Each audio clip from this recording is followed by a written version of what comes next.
What's up guys, bonjour, bon après-midi et bonsoir. Ici c'est Bella au micro pour Magic Channel TV. Là on a chabé digituma turi ngaha rere turi muri BBC itwa twaje genre duse Miss wacu baje kuvisita.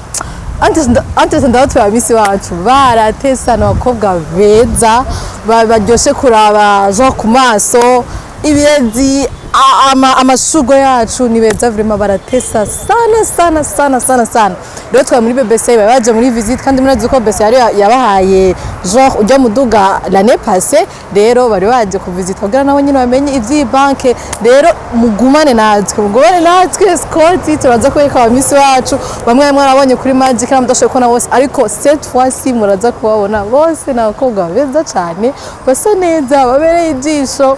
bose baradeservinga kuba aba Miss Burundi 2022 kubera n'abakobwa top vraiment ntimuzoba desi uwazotora mwose uzotogwa wose azoba abibereye abikwiriye ni beza baraciye ubwenge ibintu byose ni top.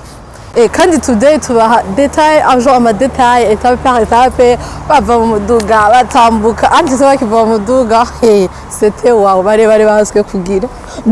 gukubitwa n'intu zayo muduga nako gabeza basa sourire ya bien